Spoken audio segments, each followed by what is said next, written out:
Assalamu alaikum wa rahmatullahi ta'ala wa barakatuh. Inshallah ta'ala, kuna ngoja kwanza usiscroll, kuna maneno ambayo nilikuwa nataka kuwajulisha Waislamu.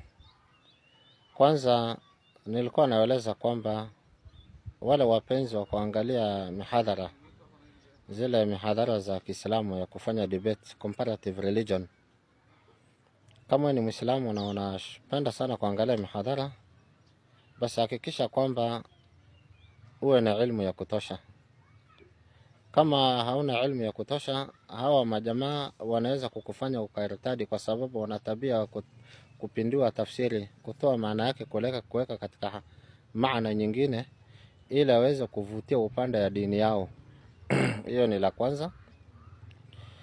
Na ya pili, ukikubaliana na wao wa Sabato kwa jambo lolote katika imani yao, basi wewe ushatoka katika dini ya Kiislamu. Kama kuna binti moja nilimwona jana kwa social media, katika zile comments akiandika kwa ile mihadhara ya Wasabato ya kwamba mimi ni Muislamu lakini nawaunga nyinyi mkono.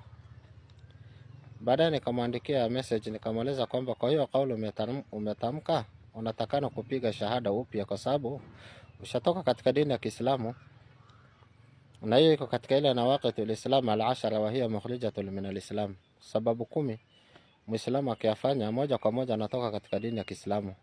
Moja ni supporting mushrikin and helping them against Islam. Ukiwa support, wacha kwa neno, hata kwa herufi moja tu, ukiwa support, basi wewe tayari ushatoka katika dini ya Kiislamu. Na Waislamu wako tofauti.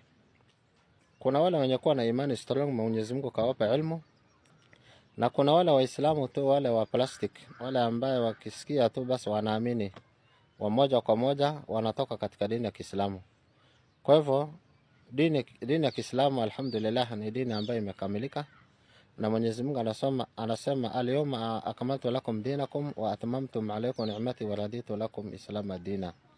Al-yawma akmaltu lakum dinakum, Allah anasema nimewakamilisheni dini yenu, wa atmamtu alaykum ni'mati, na nimewatimizieni neema zangu juu yenu, wa raditu lakum islama dina, na nimependeleeni Uislamu uwe dini yenu. Katika sura ya 3 aya 19 Mwenyezi Mungu anasema inna dina inda Allahi al-Islam, the religion before God is Islam.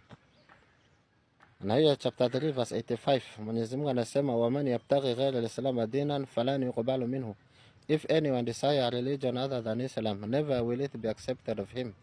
Mtu yote ambaye anataka dini nyingine ambaye sio ya Kiislamu, Mwenyezi Mungu hatakubali. Sasa wewe unawasikiliza wale wa Sabato, alafu kwa kauli moja tu, pengine kwa bahati mbaya ukakubaliana nao, ukaharibu Uislamu wako. Kwa hivyo nawasisitiza Waislamu, kama wewe unapenda kusikiliza hii mihadhara, sio mbaya, lakini kwa ile jambo ambalo pengine wewe hujalifahamu, usiwaulize wao, nenda kwa ulama. Tuko na mashekhi yetu ambao wataweza kukufahamisha, kwa sababu lengo hao wa Sabato sio kukuongoza wewe katika njia ya haki, bali wao wanakupoteza, watakuingiza katika moto wa Jahannam na mtachamshwa kwenye sufuria moja. Kuna mashekhi wetu wa Kiislamu, fanyeni bidii muwasikilize. Kama kuna jambo hamjaweza kufahamu, tuko na mashekhi wetu na muweze kuuliza mashekhi wetu inshallah taala. Hiyo itakuwa ni jambo la busara, na alhamdulillah tunaomba Mwenyezi Mungu atuhifadhie sisi Uislamu wetu, wala Iblis wa kila njia asiweze kututingiza imani yetu. Tuwe strong kabisa katika imani yetu inshallah taala. Wabillahi tawfiq.